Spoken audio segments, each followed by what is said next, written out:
Estamos de volta com o Direto do Plenário e já acompanhando imagens ao vivo da entrada dos ministros. A partir de agora você acompanha a sessão ao vivo aqui pela TV Justiça.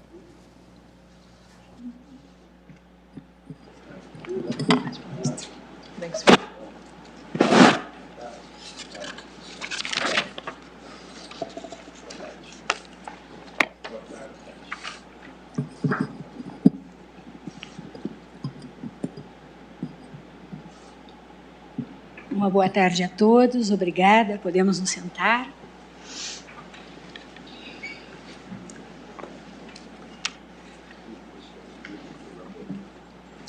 Declaro aberta a 32ª sessão extraordinária do plenário do Supremo Tribunal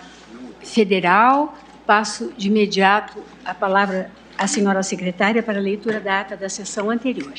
Ata da 30ª sessão ordinária do plenário do Supremo Tribunal Federal, realizada em 19 de outubro de 2022. Presidência da senhora ministra Rosa Weber. Presentes à sessão os senhores ministros Gilmar Mendes, Ricardo Lewandowski, Carmen Lúcia Dias Toffoli, Luiz Fux, Roberto Barroso, Edson Fachin, Alexandre de Moraes, Nunes Marques e André Mendonça. Procurador-Geral da República, Dr. Antônio Augusto Brandão de Aras. Abriu-se a sessão às 14h33, sendo lida e aprovada a ata da sessão anterior. Consulto os eminentes pares sobre uma eventual observação quanto à ata e, nada havendo, declaro-a aprovada. Senhora ministra, senhores ministros, de início, eu convido a todos para assistir um trailer do documentário que foi produzido pela nossa TV Justiça em comemoração aos 34 anos da nossa Constituição Federal de 1988. Foram ouvidos todos os ministros, foram ouvidos especialistas, e esse documentário, feito com tanto cuidado, com tanto esmero pela TV Justiça, irá ao ar neste domingo, dia 23 de outubro, às 22 horas. O trailer tem 4 minutos, então convido todos a assisti-lo.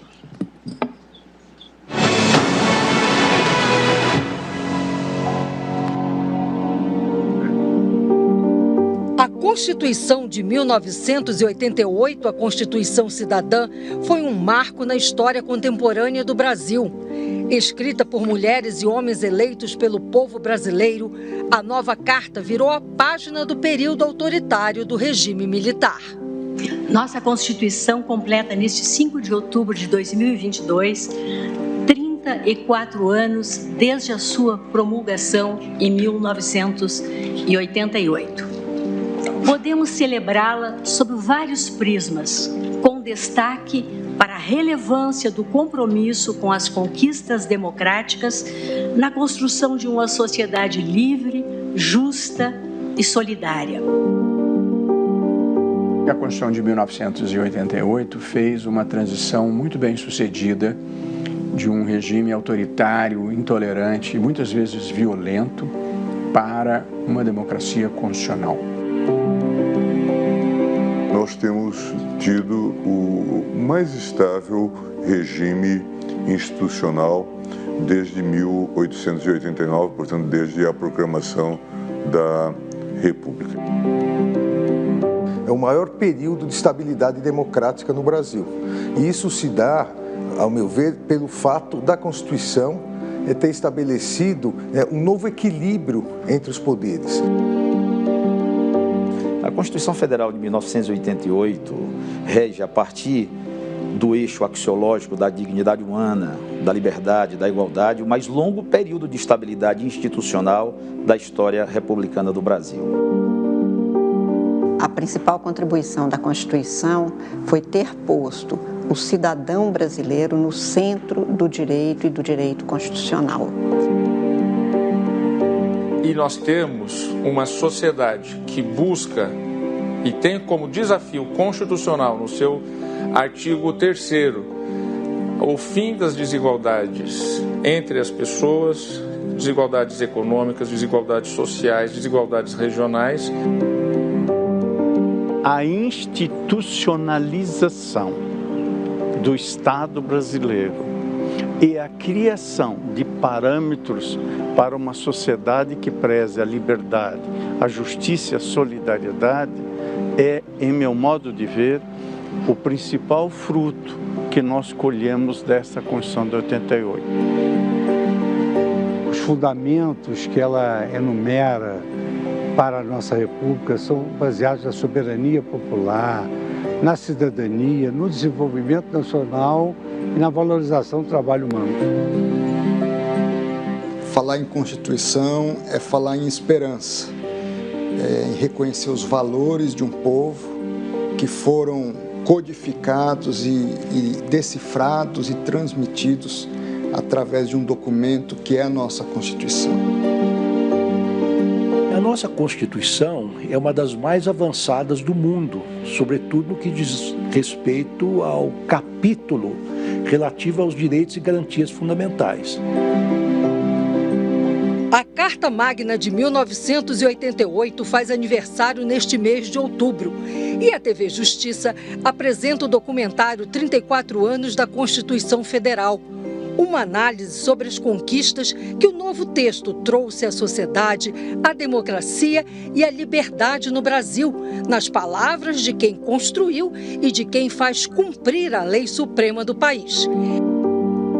Estreia no dia 23 de outubro, às 22 horas, com reprise durante a semana.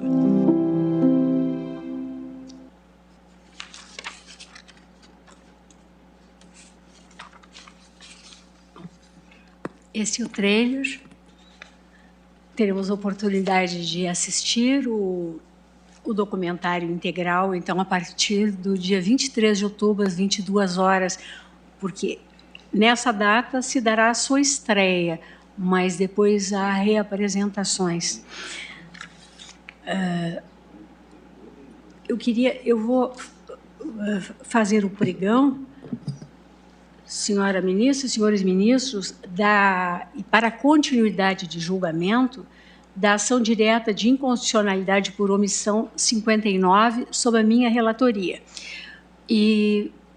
eu, então, comunico aos advogados e advogadas de eventuais processos subsequentes que ficaremos neste processo, porque ele, de fato,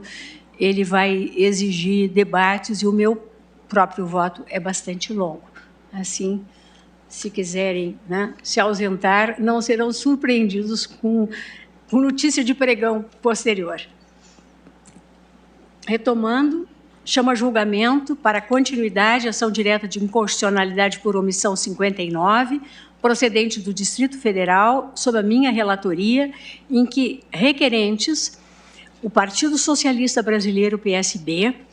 o Partido Socialismo e Liberdade, PSOL, o Partido dos Trabalhadores, PT, e a Rede Sustentabilidade. A Miticúria, esse tema diz com as ODS 15, 16 e 17, e em assentada anterior, no dia 6 de outubro, tivemos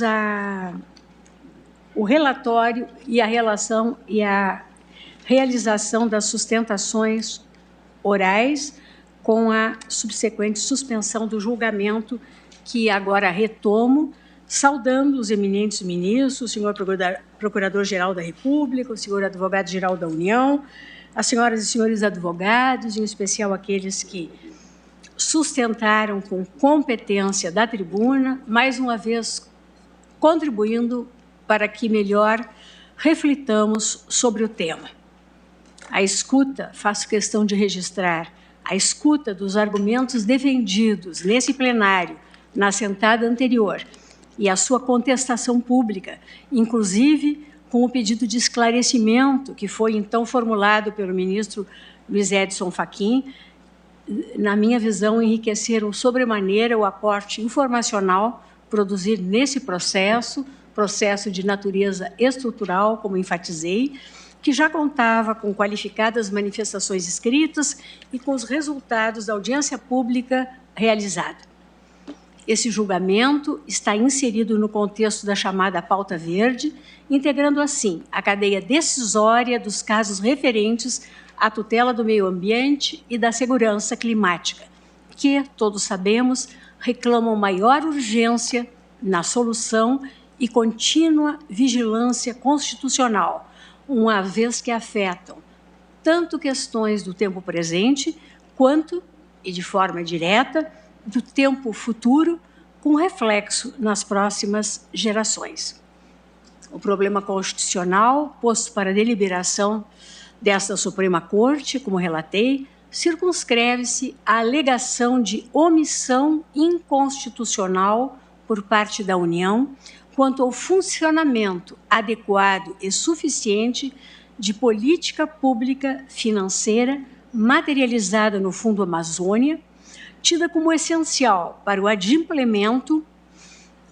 dos deveres de proteção do direito fundamental ao meio ambiente, em especial do patrimônio dos biomas que integram a complexa biodiversidade da região Amazônia Legal. Para o enfrentamento do problema, senhores ministros, eu estruturei o voto em duas partes. A primeira, dedicada ao exame dos requisitos de admissibilidade e apreciação das preliminares arguidas no processo. A segunda, voltada para a análise do mérito. A segunda parte teve a sua justificação dividida em 3 capítulos. No primeiro, o discorro sobre o contexto informacional produzido no processo, a partir dos fatos e argumentos trazidos nas manifestações juntadas aos autos e que foram debatidos em audiência pública, como já referi, convocada para este fim. No segundo capítulo, eu explicito as premissas jurídicas e fáticas adotadas para a análise da alegada omissão. E no terceiro e último capítulo, eu proponho a solução normativa para o problema constitucional em deliberação. Este voto que vou proferir agora, oralmente, é um resumo da versão escrita, cuja fundamentação é muito mais extensa, tem mais de 100 laudas o processo, o tema realmente tem muito relevo, e nele eu fiz uma valoração pormenorizada do conjunto postulatório construído no processo e que, por óbvio, ficará disponível a todos os integrantes da Corte. Consegui fazer um resumo de cerca de 50, reduzir o voto pela metade, 50 laudas. Né? Eu lamento, mas o tema tem tamanha relevância e, a despeito de já ter sido enfrentado num voto belíssimo e brilhantíssimo, né, da ministra Carmen Lúcia, eu não poderia me furtar, até porque aqui o enfoque, embora as premissas sejam comuns, o enfoque e a solução, né, pelo objeto do processo, é, por óbvio, diverso. Eu principio pelo juízo de admissibilidade e o faço em função das arguições efetuadas e, de certa forma, propondo a vossas excelências o caminho que me parece mais adequado, sem prejuízo de que, eventualmente, se for o caso, aceitemos os pedidos subsidiários. Foi ajuizada uma ação declaratória de inconstitucionalidade por omissão, mas a parte autora requer que, na hipótese de ser entendida inadmissível, nós a conheçamos como uma ADPF ou como uma ADI. Eu, ao mesmo tempo em que eu afirmo a legitimidade ativa dos partidos autores, são partidos políticos com representação no Congresso Nacional, eu proponho a vossas excelências que a ação seja conhecida tal como ajuizada, como uma ação direta de inconstitucionalidade por omissão, sem prejuízo de, repito, se a maioria entender de forma diversa, eu me propor ao conhecimento como ADPF. Digo eu que o comportamento omissivo de desrespeito à Constituição por parte dos poderes públicos, seja legislativo, seja o executivo, seja o judiciário, produz como resultado um quadro de inexistência de tutela dos direitos fundamentais e do arcabouço normativo constitucional ou de insuficiência no inadimplemento dos deveres fundamentais de proteção. A omissão legislativa e ou executiva tem seus contornos particulares, próprios dos espaços decisórios e da competência atribuída a cada poder, no desenho normativo constitucional. A Constituição Federal, como método de proteção da democracia, dos direitos fundamentais e da própria estrutura do Estado, definiu as competências normativas, as legislativas e administrativas, e as responsabilidades necessárias para a concretização da normatividade do direito constitucional. Soma-se a esse quadro de repartição de competências e de organização procedimental do Estado o extenso rol do artigo 5º, incluída a cláusula de abertura do parágrafo 2º, referente aos tratados internacionais de direitos humanos, e outros dispositivos alocados na arquitetura constitucional que contemplam, além da positivação de direitos fundamentais, a declinação de deveres estatais de tutela.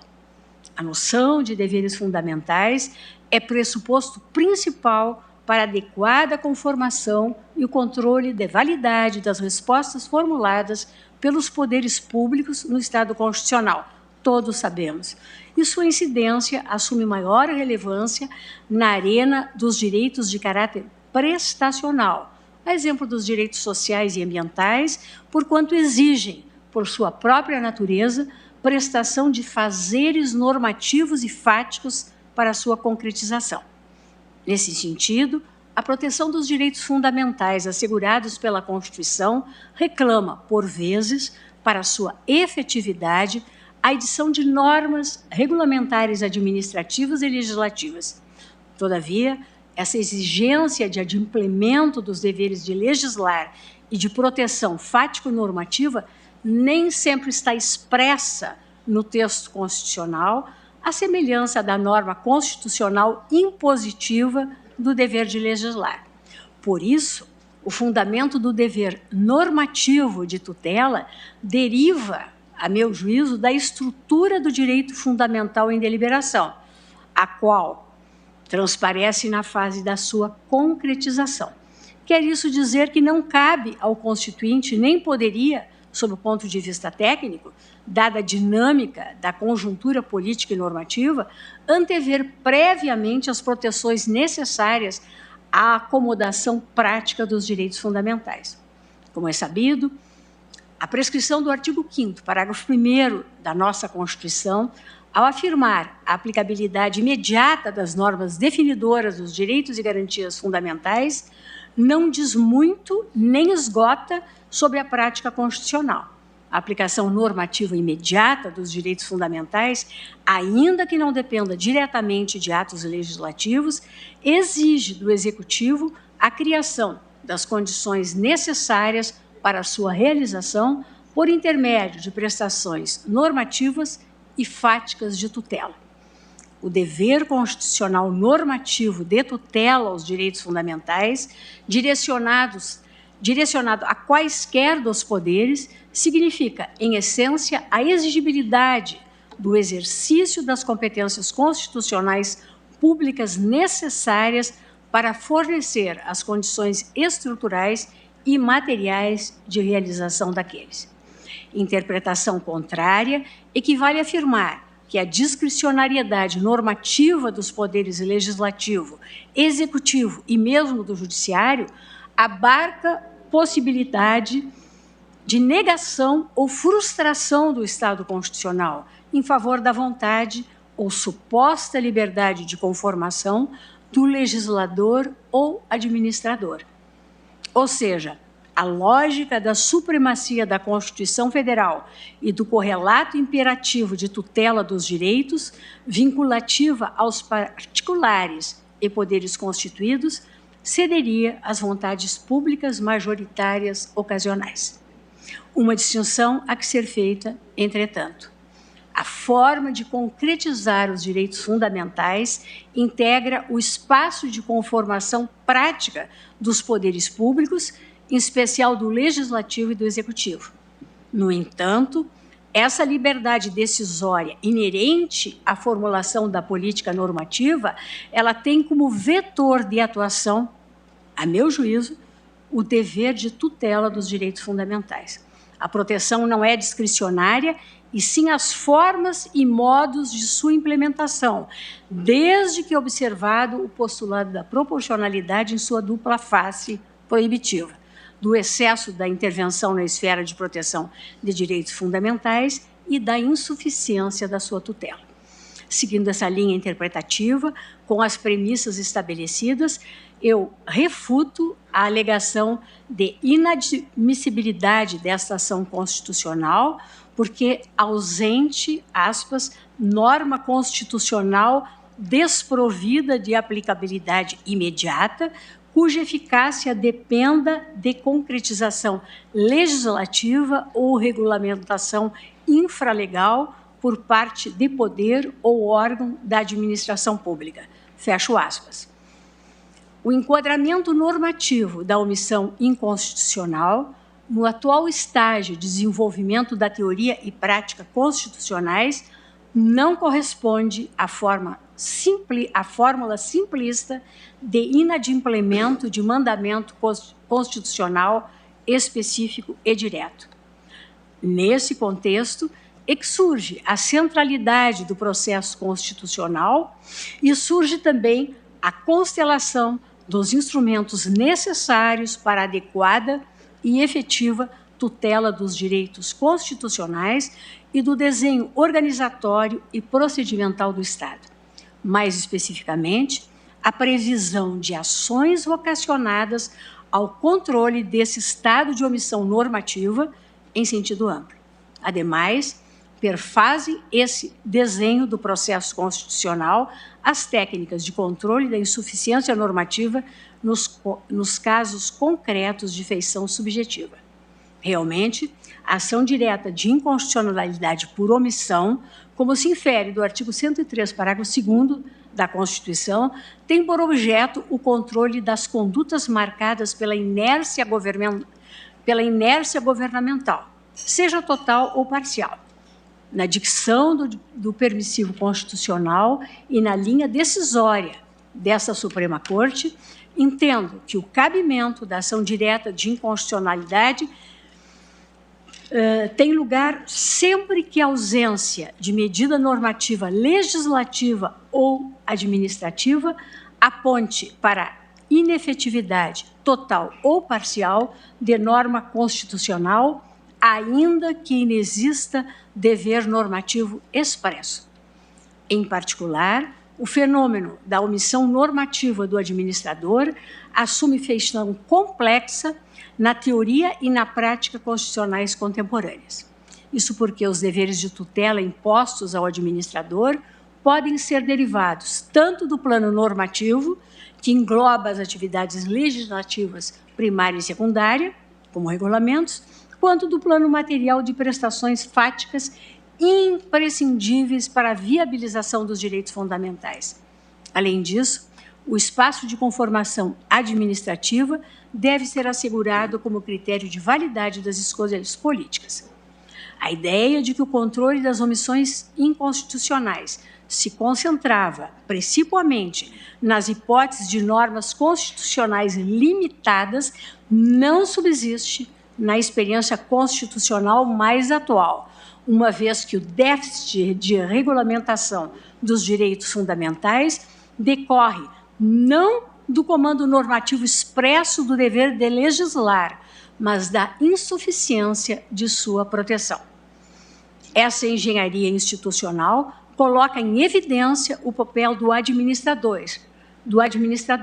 mais até do que o do legislador, como responsável pelos imperativos de tutela, materializados em comandos normativos, primários e secundários, e de prestações fáticas basilares ao cumprimento de direitos. Seguindo esses vetores interpretativos constitucionais, o controle jurisdicional das omissões normativas representa a mais refinada resposta institucional às novas exigências da justiça constitucional. Para tanto, 4 premissas são essenciais para o seu exercício. A primeira é a identificação do direito fundamental alegado como violado. A segunda, a configuração do estado de insuficiência normativa ou fática. A terceira, a demonstração da necessidade dos deveres de tutela para a exigibilidade do direito. E a quarta, a validade da solução normativa empregada dentro do marco argumentativo exigido pelo postulado da proporcionalidade. A segunda premissa, consistente na análise do estado de suficiência normativa derivada da implementação das políticas públicas eleitas pelo administrador, mais uma vez, rechaça a validade da alegação sustentada no processo, no sentido de que o acolhimento dos pedidos formulados implicaria, em alguma medida, aspas, em fazer juízo acerca do conjunto de normas e estratégias administrativas adotadas pela União no contexto de combate ao desmatamento ilegal na floresta Amazônia para a verificação de seu acerto ou suficiência. Ora, o propósito essencial da jurisdição constitucional centra-se justamente no juízo de compatibilidade das normas e políticas públicas adotadas pelos poderes constituídos e particulares, a partir do parâmetro material que demanda a análise da suficiência de proteção dos direitos. Os princípios da prevenção, da precaução e da proibição do retrocesso ambiental, enquanto vetores interpretativos, exigem do Poder Judiciário a aplicação dos deveres de proteção adequada e efetiva do meio ambiente frente às condutas políticas, intermediado pelo postulado da proporcionalidade, como definido nos precedentes formados por esse Supremo Tribunal Federal. E, repito, não se trata de o Poder Judiciário se substituir nos deveres do legislador ou do administrador e refutar o mérito de políticas públicas por divergências, mas sim de atuação enquanto órgão de proteção dos direitos fundamentais nas situações de inadimplemento inconstitucional em decorrência da insuficiência normativa, seja de caráter legislativo ou administrativo. Para o conhecimento da ação direta de inconstitucionalidade por omissão, na minha visão, basta a observância do pressuposto exigido, qual seja a alegação de omissão total ou parcial por parte do legislador ou do administrador no adimplemento dos deveres normativos de tutela. E, no caso em análise, alega-se na inicial quadro de omissão normativa objetiva quanto ao funcionamento adequado e suficiente de política pública financeira materializada no Fundo Amazônia e apontada como essencial para o adimplemento dos deveres de proteção do direito fundamental ao meio ambiente, em especial o patrimônio dos biomas que integram a complexa biodiversidade da região Amazônia Legal. O quadro argumentativo exposto na inicial, no meu entender, não veicula pretensão jurisdicional de proteção de situações subjetivas e concretas, objeto que realmente não ensejaria o acionamento da jurisdição abstrata e concentrada. Tenho que o argumento de que os pedidos não se credenciam ao conhecimento, porquanto direcionados à implementação de providências administrativas sem guarida direta no texto constitucional, com a devida vênia, não se sustenta. Os pedidos deduzidos para a adoção de providências administrativas enquadram-se na categoria de prestações normativas e fáticas derivadas da estrutura e necessidades da órbita de proteção do direito fundamental alegado. Já o campo para a deliberação da validade dos argumentos relativos ao controle da razoabilidade da atuação normativa estatal diz com o juízo de mérito, não com o juízo de admissibilidade. Assim, uma vez invocado na inicial um direito fundamental de que derivam deveres de proteção impostos aos poderes constituídos, estado de omissão normativa objetiva e pedidos de natureza prestacional, normativa e fática, rejeito a preliminar de inadmissibilidade arguida e refuto, reitero, a pretendida aplicabilidade ao caso das decisões e precedentes invocados, como a ADO 3, relatada pelo ministro Joaquim Barbosa, também decisão monocrática de 2012, a ADO 37, sob a relatoria do ministro Ricardo Lewandowski, decisão do plenário de 2019, a ADO 45, relatoria do ministro Luiz Roberto Barroso, decisão monocrática de 2019, a ADO 48, relatoria do ministro Gilmar Mendes, plenário, decisão de 2019, e a ADI 19, relator ministro Aldir Passarinho, plenário, uma decisão de abril de 1989, ou melhor, uma publicação de 1989. Prossigo, contudo, senhores ministros, dizendo que se tal compreensão restar vencida e entender esse plenário que envolve o caso juízo de controle de comportamentos omissivos e comissivos, uma vez que a alteração na política pública do Fundo Amazônia é também derivada de atos normativos editados pelo chefe do Poder Executivo, via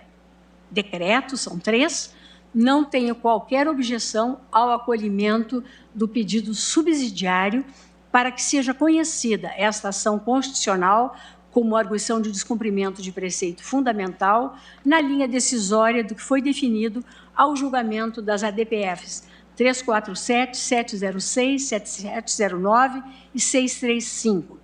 bem assim como proposto no voto da ministra Carmen Lúcia na ADPF 760 e na ADO 54.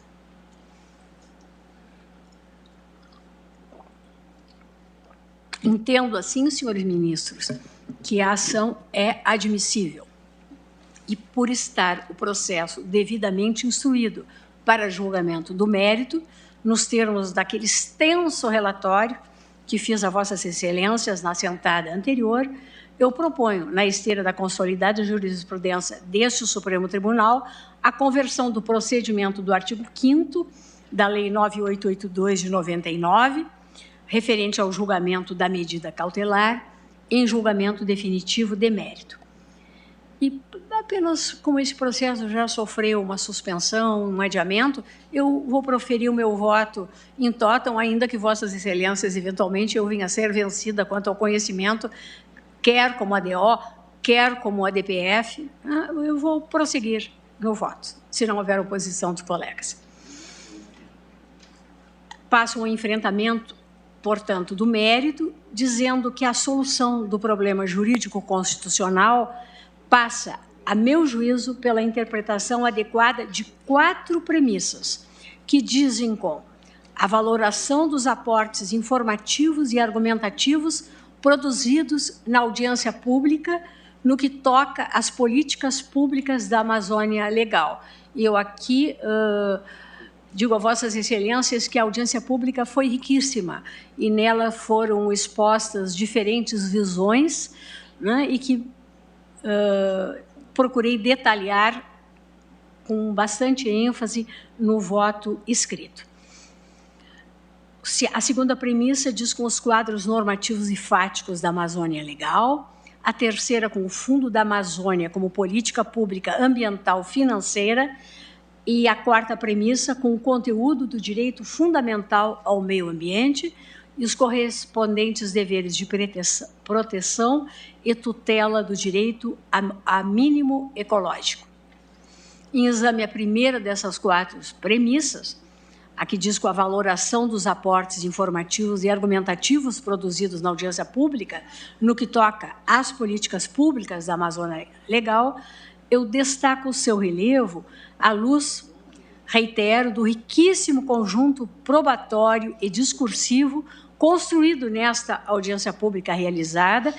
diante das divergências suscitadas no processo acerca da validade dos dados produzidos pelo INPE,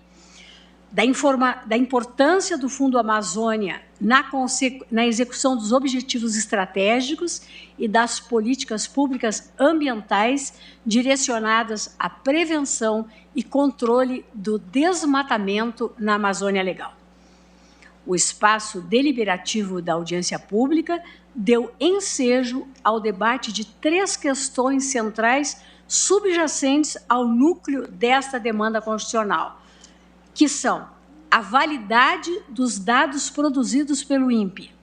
a importância, reitero, do Fundo Amazônia para combate ao desmatamento e o desenvolvimento sustentável da região, e o controle e a transparência do Fundo da Amazônia. Sei que muito já foi explicitado no magistral voto da ministra Carmen Lúcia no julgamento conjunto da DPF 760 e da DO 54 sobre o contexto normativo da Amazônia Legal, configurado como autêntico estado de coisas inconstitucional. Não obstante, considerando o tempo decorrido desde aquele julgamento, suspenso por pedido de vista do eminente ministro André Mendonça, bem como a importância dos dados expostos e contestados publicamente na referida audiência pública, eu retomo o relato oficial da situação ambiental na Amazônia Legal e sua relação com o Fundo Amazônia. Os diferentes e qualificados expositores tiveram a oportunidade de defender e comprovar as respectivas alegações, e delas e dos materiais juntados ao processo, extraem-se, a meu juízo, as seguintes conclusões sobre a realidade fática e normativa da Amazônia Legal, como premissa para análise dos argumentos relacionados ao estado de omissão inconstitucional no cumprimento dos deveres de tutela do ambiente integrante da Amazônia Legal. Assim, primeiro, os dados acerca do monitoramento das atividades de origem antrópicas de desmatamento, queimadas e degradação florestal produzidos pelo sistema DETER, PRODES, DETER e DETER Intenso do INPE, instituição oficial devotada aos estudos científicos da área de pesquisa espacial, em uma dimensão ampla, são autênticos e válidos, na minha avaliação. Sua confiabilidade é confirmada pelo amplo reconhecimento dos demais órgãos, institutos e instituições oficiais e privadas, bem como pela área científica, que usam aqueles dados como referência. Quanto aos órgãos oficiais, registro aqui a manifestação do Centro Gestor e Operacional do Sistema de Proteção da Amazônia, o CENSIPAM, vinculado ao Ministério da Defesa, acerca do uso referencial desses dados, do INPE, como fonte primária para a formulação das ações de controle e fiscalização pelo Centro, ao lado dos demais dados de extração própria. Contexto que revela a cooperação técnica e institucional no uso dos dados oficiais, não havendo qualquer refutação. Clara, portanto, a autenticidade, a confiabilidade e a eficácia dos sistemas de monitoramento do INPE e, por conseguinte, dos dados produzidos. As objeções aos procedimentos de trabalho, técnicas e sistemas utilizados pelo INPE são, a meu juízo, inconsistentes e carecem de qualquer respaldo fático e científico. Segundo, aos sistemas de monitoramento do desmatamento na Amazônia Legal, soma-se o monitoramento de nuvens realizado pelo Centro Gestor e Operacional do Sistema de Proteção da Amazônia, o CENSIPAM, órgãos também subordinados ao Ministério da Defesa, por meio do radar SAR, o qual complementa a produção dos dados oficiais acerca da realidade fática do desmatamento. Terceiro, a importância e a centralidade do Fundo Amazônia enquanto política pública financeira para a implementação das políticas públicas ambientais direcionadas à conservação e proteção da Amazônia Legal, notadamente do Plano Nacional de Política Pública Ambiental, o PPCDAM, orientado à prevenção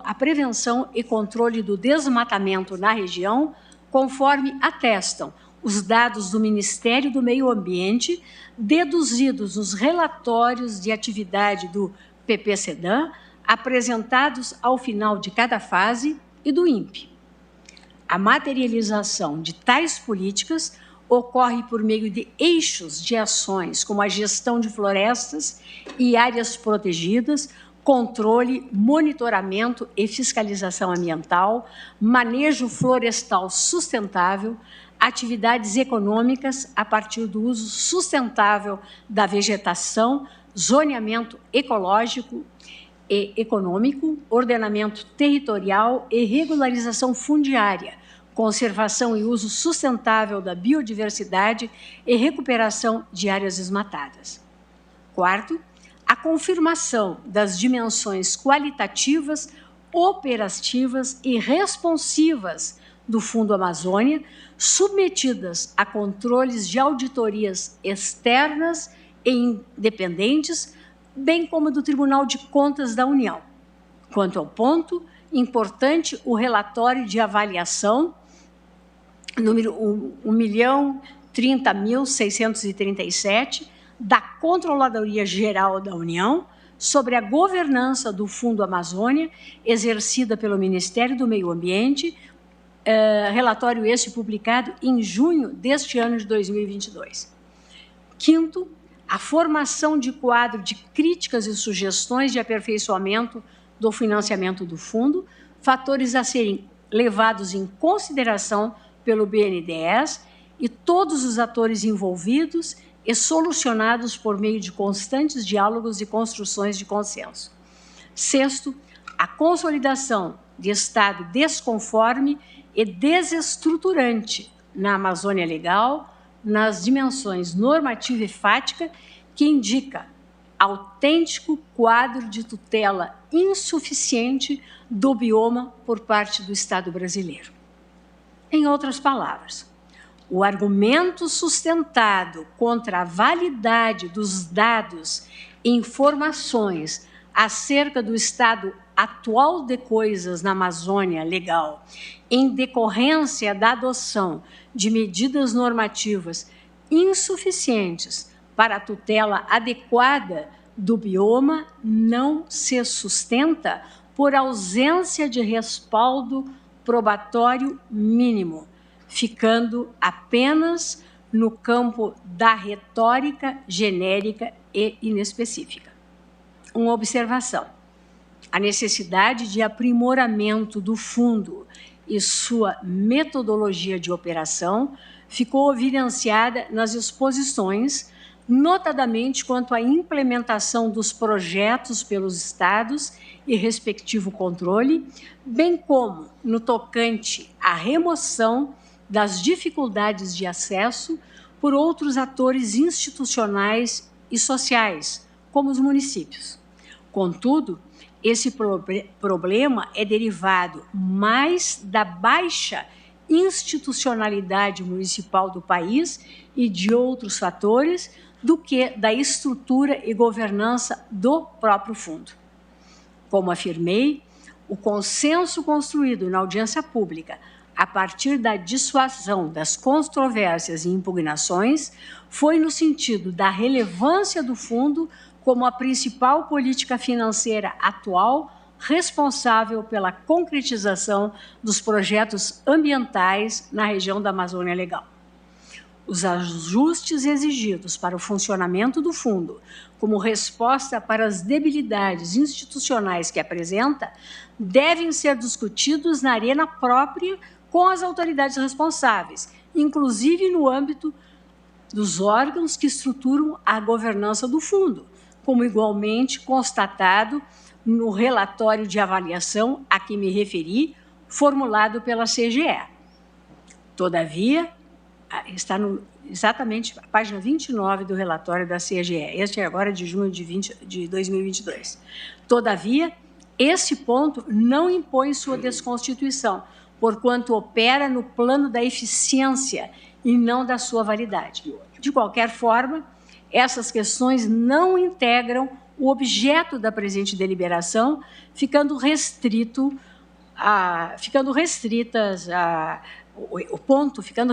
esse ponto ao campo das motivações laterais, enquanto obter dictum. Aqui falta um i. Chego assim à segunda premissa do voto, relativa aos quadros normativo e fático da Amazônia Legal. Quanto a essa,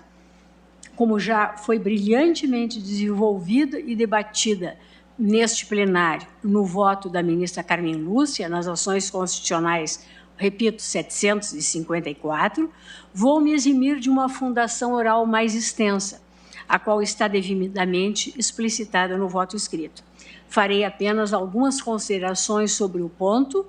em continuidade à deliberação iniciada em março deste ano, naquele julgamento, e também em cumprimento ao dever de justificação adequado. Passo, por isso, a contextualização da Amazônia Legal no que tange aos quadros normativo e fático. Digo, então, que a validade constitucional do conjunto normativo erigido pelos poderes públicos em atenção aos deveres constitucionais de proteção adequada do meio ambiente é balizada pelo postulado da proporcionalidade, no cotejo entre os planos normativos e os resultados alcançados na realidade.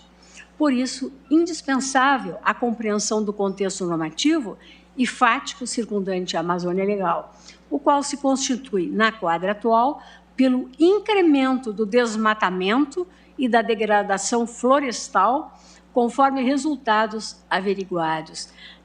tanto na audiência pública como em relato oficial, já diagnosticado neste plenário, nos relatórios do PPCDAM, do INPE, do CENSIPAM e nas pesquisas científicas da área, e pela desestruturação das políticas públicas formuladas, como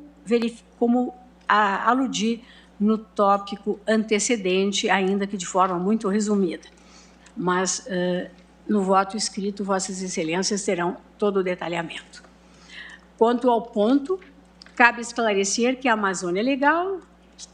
como se sabe, compreende as áreas dos estados do Amazonas, Amapá, Acre, parcela do Maranhão, Mato Grosso, Pará, Rondônia, Roraima e Tocantins, com uma superfície correspondente a cerca de 59% do território brasileiro. A amplitude e a diversidade dos entes subnacionais integrantes da Amazônia Legal são refletidos nos biomas que a compõem, que não se restringe ao amazônico, englobando também parte do Cerrado e do Pantanal. Esse contexto traduz a confluência de uma rica e complexa biodiversidade, permeada por ecótonos e singularidades ecológicas, assim como grandes desafios para a sua proteção. A extensão territorial da Amazônia Legal e sua localização diante das regiões classificadas como centros econômicos e políticos do país, a exemplo da Sudeste, foi objeto de preocupação das políticas públicas estatais, nacionais e regionais de ocupação e desenvolvimento. O contexto histórico da ocupação da Amazônia pode ser visualizado em dois momentos distintos. Primeiro, a partir da década de 50 do século passado, até o ano de 1985, conforme explicitado por Aneximandro Almeida, diretor de programas do INCRA, na audiência pública, assim como pelo professor Dr. Carlos Nobre, o qual foi informado por políticas públicas direcionadas à colonização da região a partir de grandes obras indutoras de migração. Ilustrativo desse período, o projeto da rodovia transamazônica e ações de ocupação. Nesse tempo, os incentivos governamentais diretos e indiretos eram voltados para a colonização, com a implementação de polos agrícolas, zonas de integração e espaços de desenvolvimento. O segundo momento, por sua vez, incorpora as políticas públicas formuladas após 1985 e até o início do ano 2000, em grande parte já inseridas no quadro normativo constitucional. Mais especificamente, ao analisar esses dois momentos com um olhar distante da história e com um conhecimento adquirido com os olhos de hoje, composto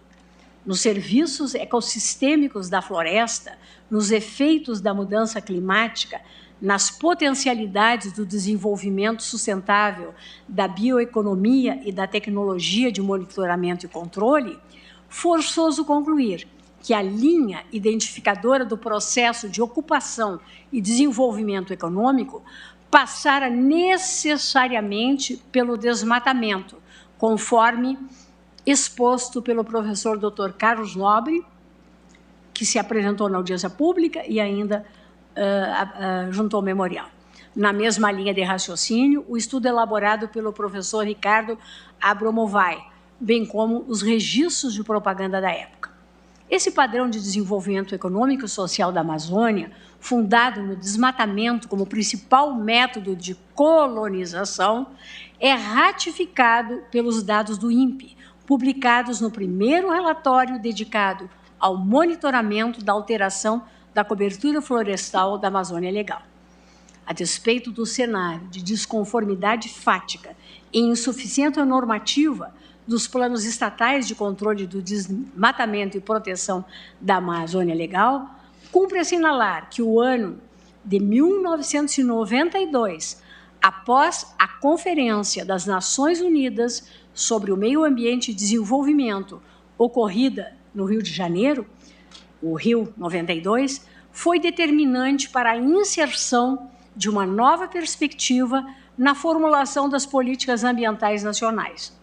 A partir desse marco, as políticas foram discutidas e construídas como resultados do diálogo institucional entre sociedade civil e governo, cujo vetor de ação está no modelo de desenvolvimento ambientalmente sustentável e no eixo conservacionista, no qual a premissa da floresta em pé foi alocada ao centro.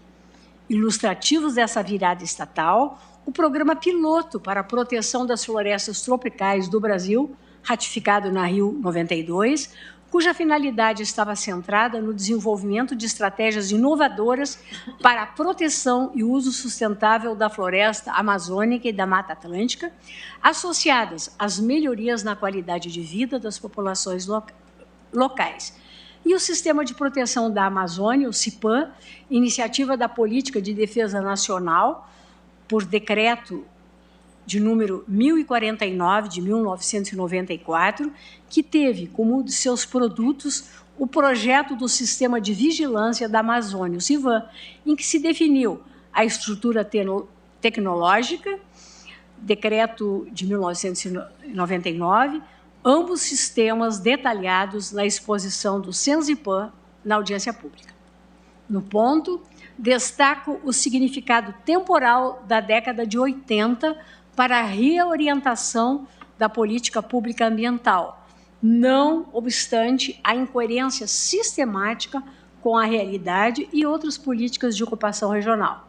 Ou seja, há que distinguir o esforço normativo estatal representado no arcabouço integrado pela Lei 6.938, de 1981, que dispôs sobre a Política Nacional do Meio Ambiente, e a Lei 7.347, de 1985, que, ao disciplinar o procedimento da ação civil pública, previu categorias materiais dos novos direitos extrapatrimoniais, como o meio ambiente, marcados pela proteção jurídica e processual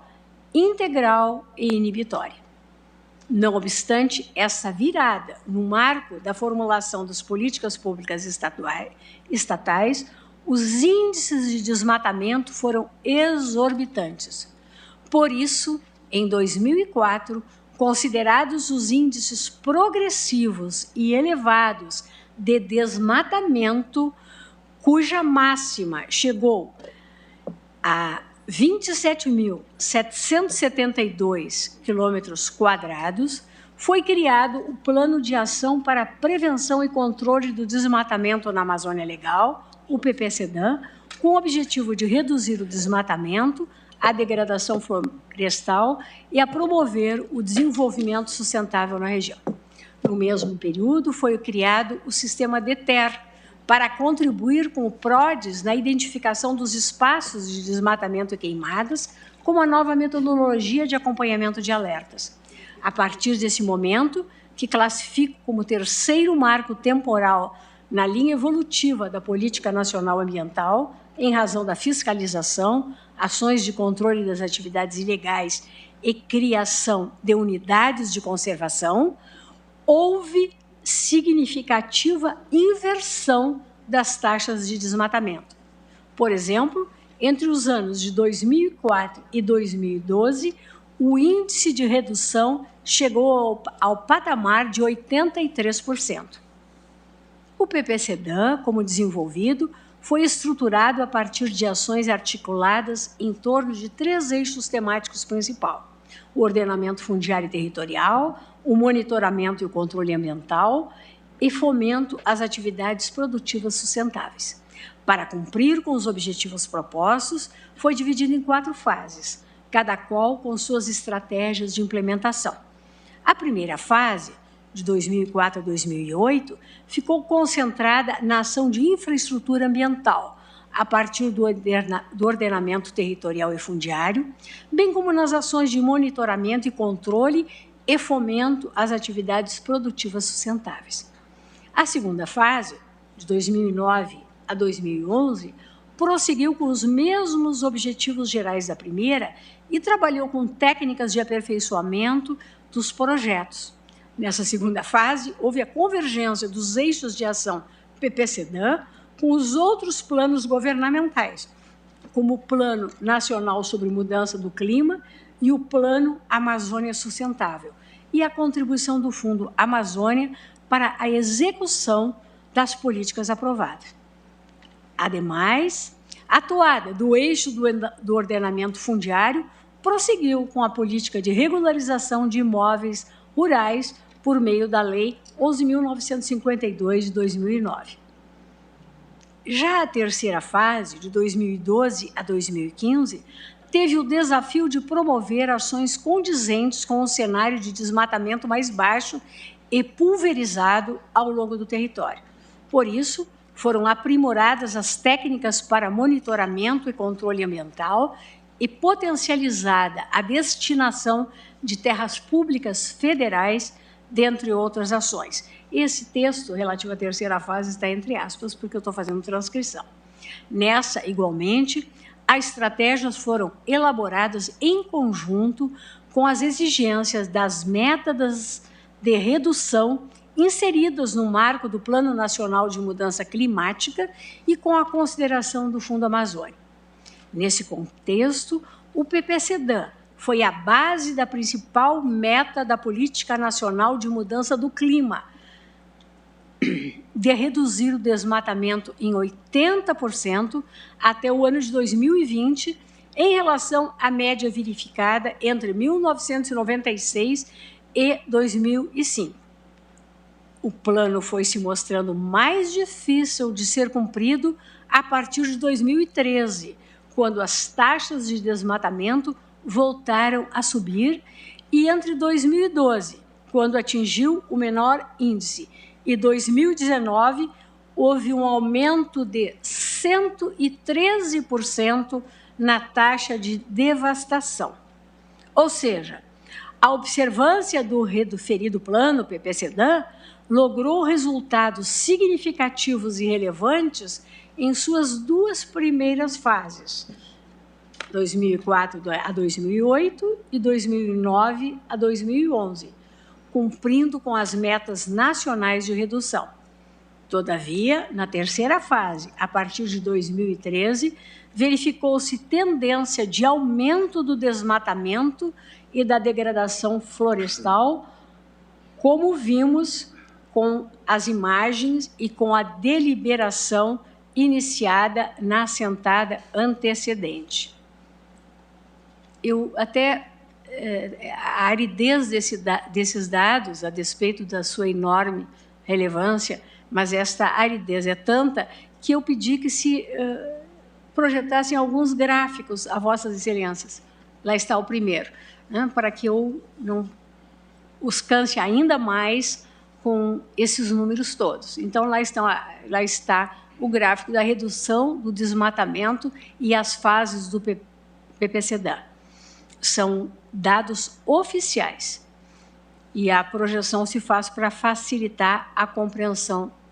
dos números. Nessa imagem, número 1, verifica-se gráfico estatístico elaborado pelo Ministério do Meio Ambiente e que está disponível em sua página eletrônica, e nele fica demonstrada a série histórica dos índices de desmatamento constatados no período das 3 primeiras fases do PPCDAM, correspondentes ao período entre 2004 e 2012. Temos agora uma segunda imagem, onde é possível verificar esses mesmos índices, mas já com a inclusão do período anterior ao próprio PPCDAM, para que se tenha essa visão global do cenário do desmatamento, repisando que a primeira fase do PPCDAM iniciou em 2004.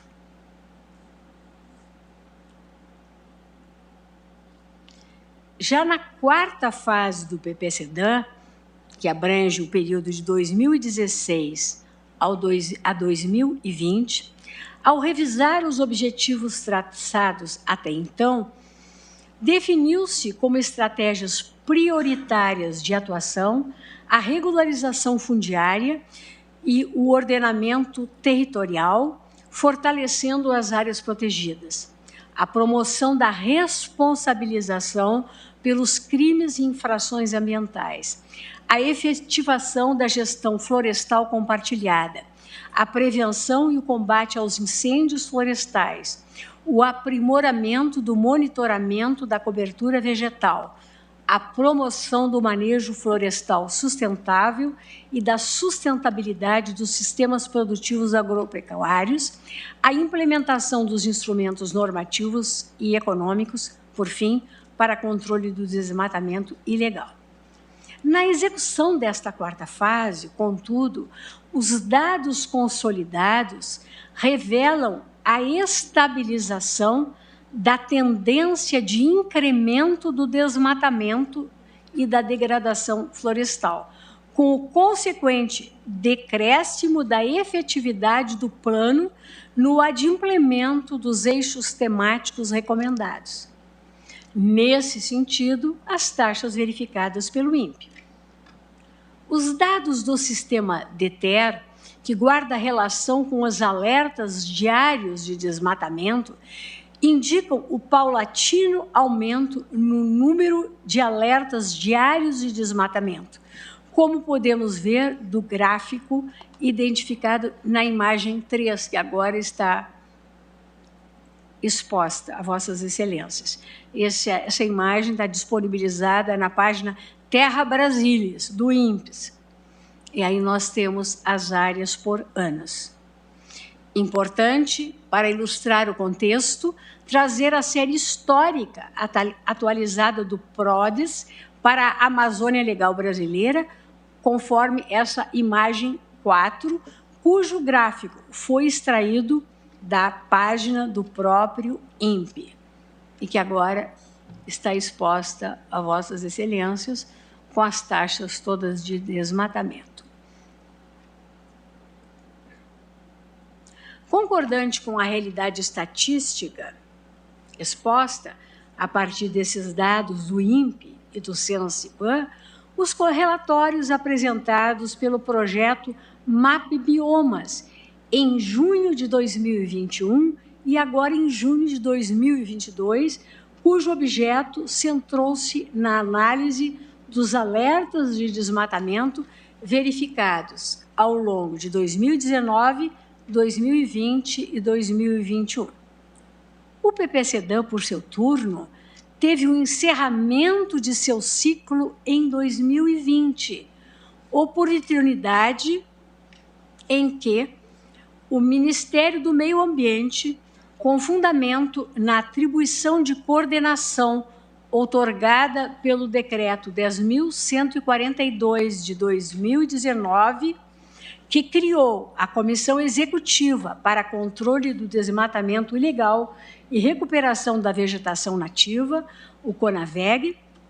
aprovou, como política pública nacional de combate ao desmatamento da Amazônia Legal, o Plano Nacional de Combate de Desmatamento Ilegal e Recuperação da Vegetação Nativa, 2020 a 2023, que tem 5 pilares de atuação: tolerância zero ao desmatamento ilegal, regularização fundiária, ordenamento territorial, zonamento ecológico econômico e consolidação das unidades de conservação, pagamento por serviços ambientais e bioeconomia.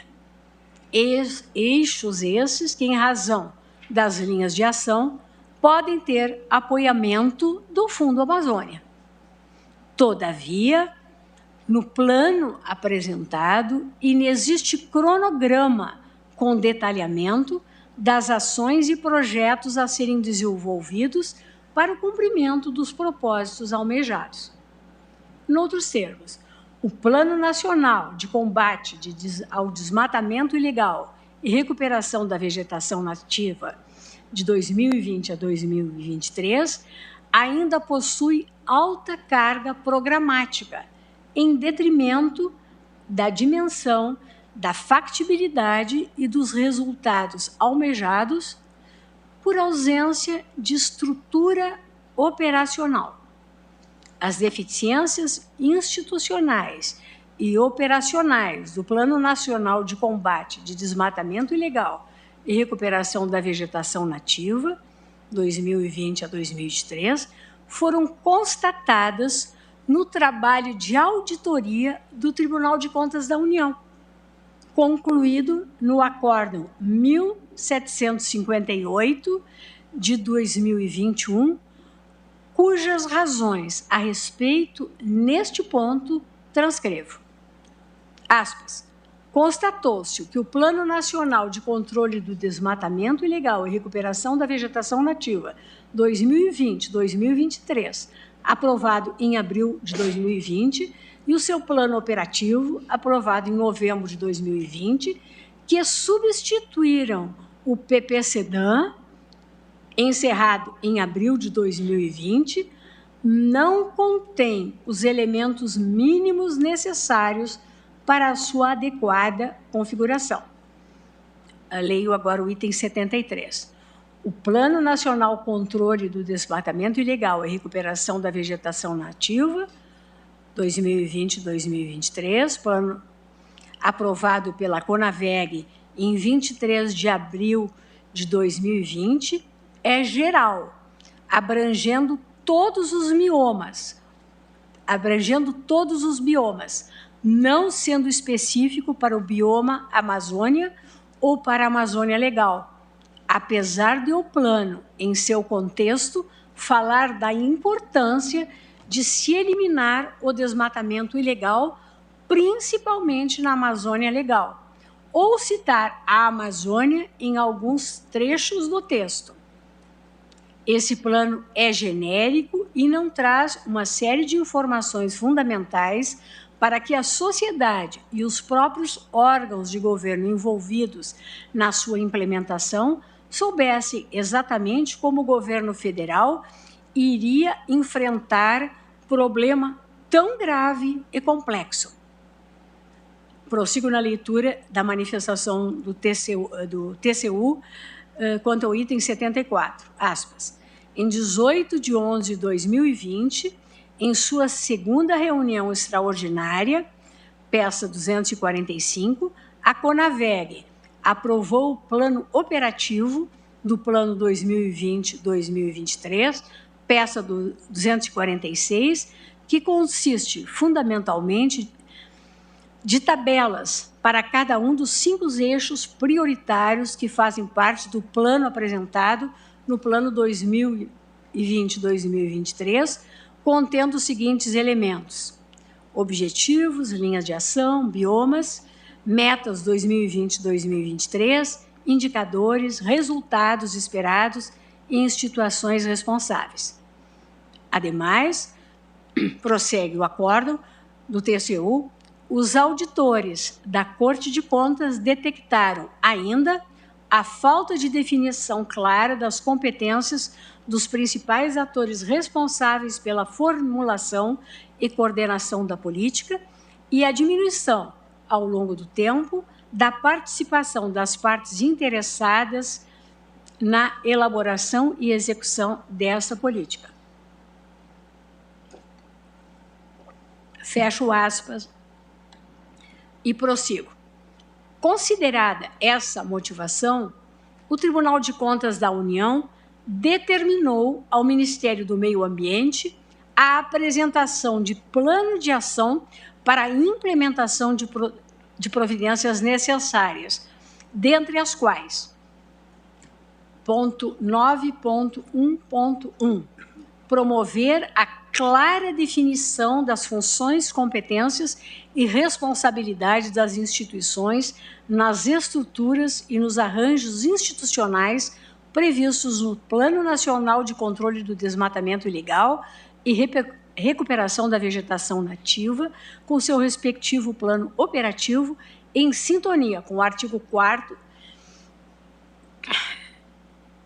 inciso 10 do Decreto 9.203, de 2017, além de promover a efetiva integração com os entes políticos subnacionais e com as entidades da sociedade civil em favor da melhor definição da política pública de controle sobre o desmatamento ilegal, nos termos do artigo 4º, incisos 4 e 7 do Decreto 9.203, de 2017. Fecho aspas.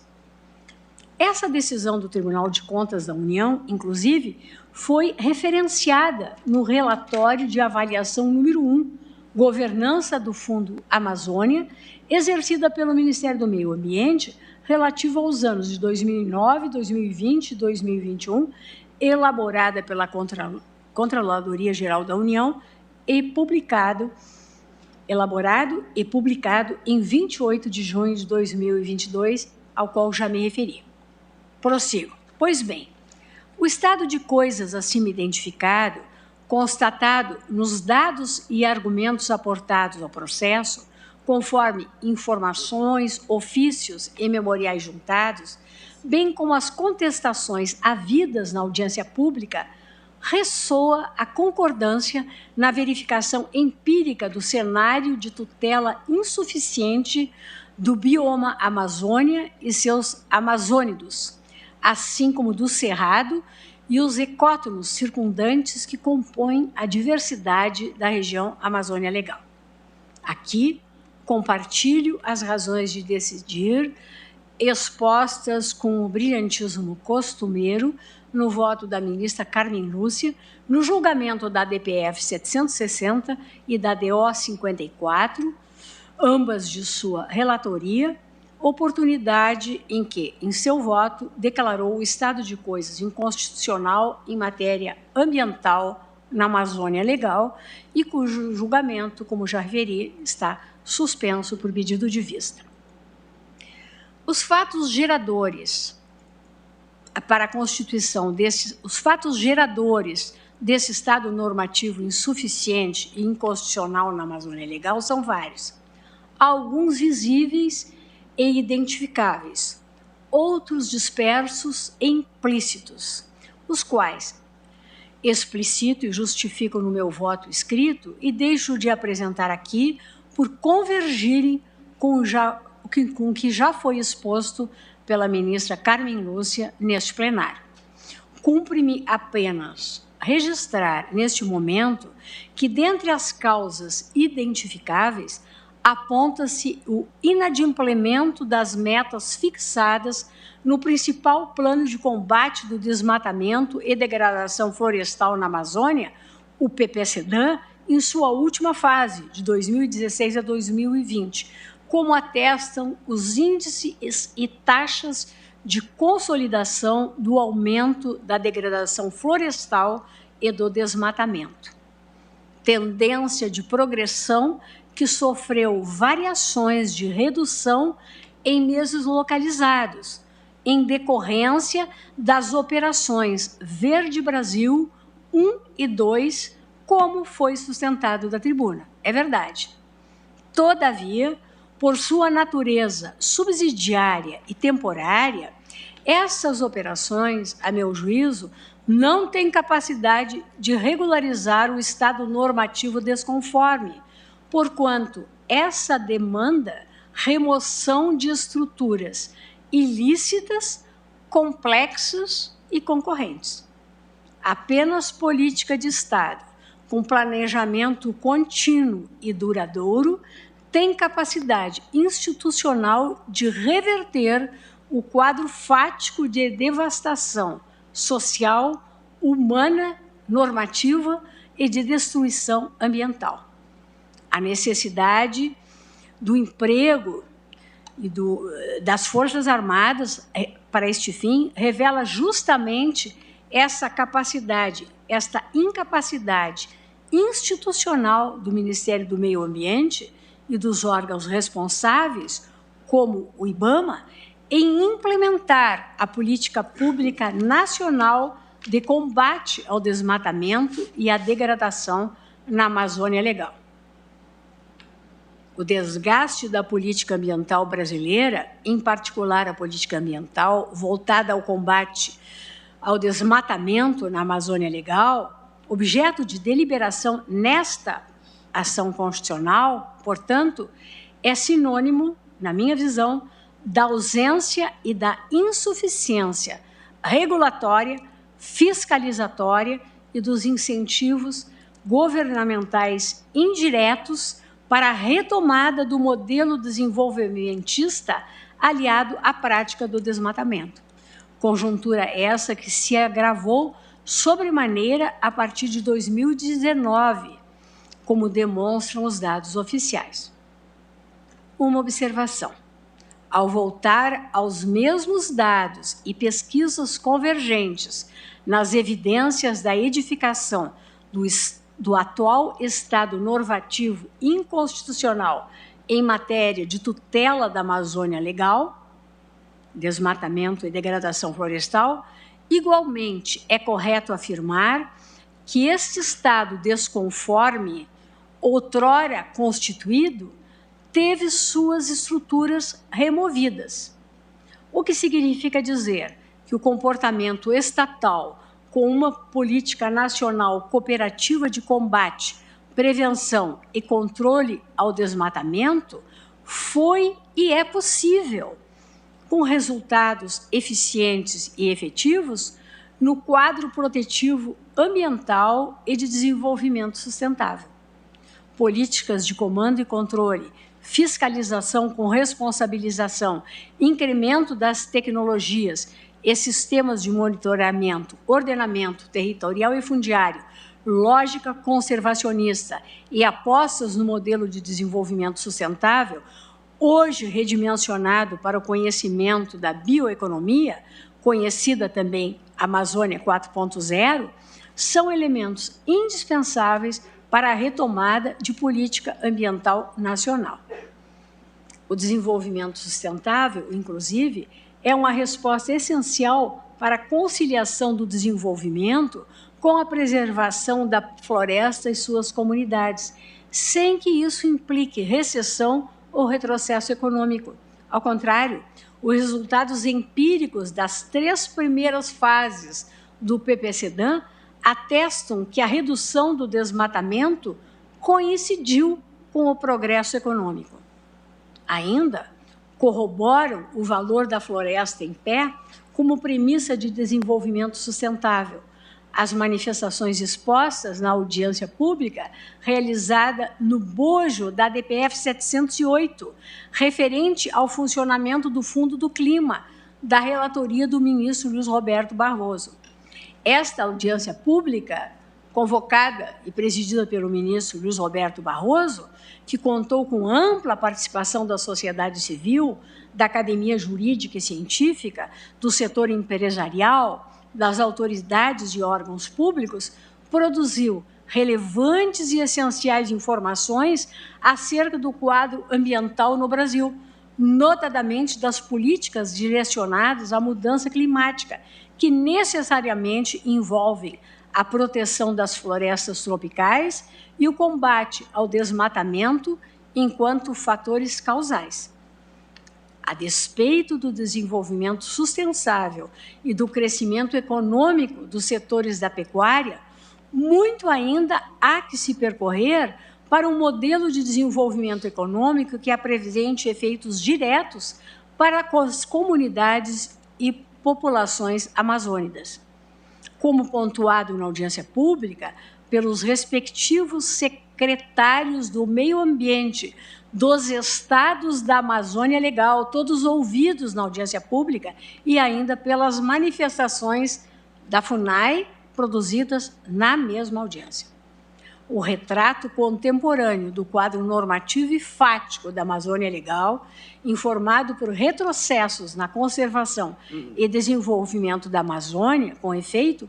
não corresponde, na minha visão, aos deveres de tutela assumidos pelo Estado Constitucional brasileiro, expressamente desenhado no artigo 225 da nossa Constituição e na arquitetura legislativa, como prescreve a Lei 12.187 de 2009, que instituiu a Política Nacional sobre a Mudança do Clima, o PNMC, e as consequentes metas de redução de emissão de gases de efeito estufa. Tampouco responde à normativa internacional, devidamente ratificada e promulgada pelo Estado brasileiro, a demonstrar seu comprometimento político e jurídico com a centralidade e importância da tutela do meio ambiente, em particular a proteção contra o desmatamento e as mudanças climáticas, a saber, a Convenção Quadro sobre Mudanças Climáticas de 1992, o Protocolo de Quioto, de 2005, e o Acordo de Paris, aprovado no final de 2015 e em vigor desde 2006. Todos, reitero, ratificados pelo Estado brasileiro pelos decretos que cito no voto.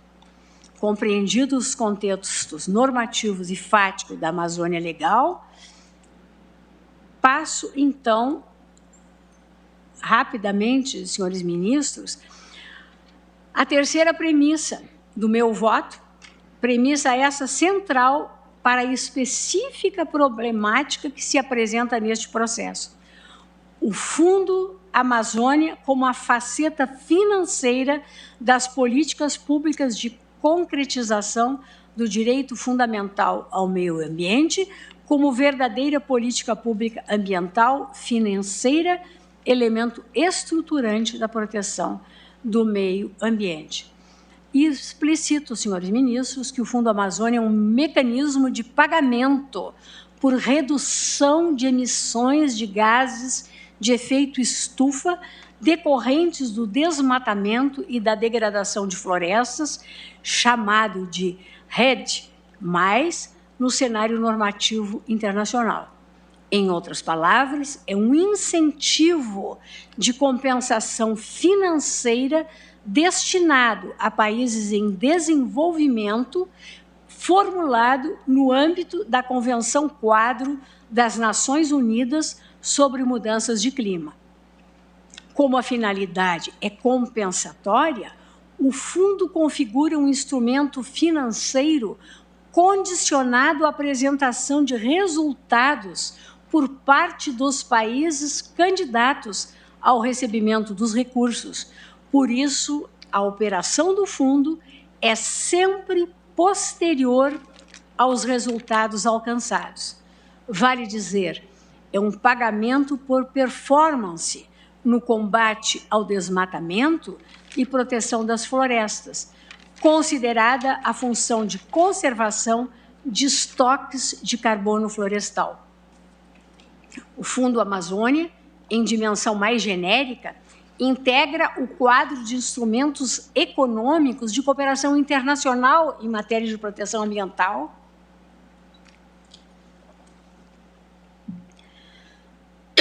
climática e desenvolvimento sustentável, conformado por diversos fundos. E eu vou, como parece que vou começar a tossir, e são 16h01, eu vou me permitir descansar a garganta no intervalo e, por isso, apenas exposto o que significa o Fundo Amazônia, passar a explicitá-lo quando retomarmos. Agradeço a Vossas Excelências e suspendo a sessão por 30 minutos na forma regimental.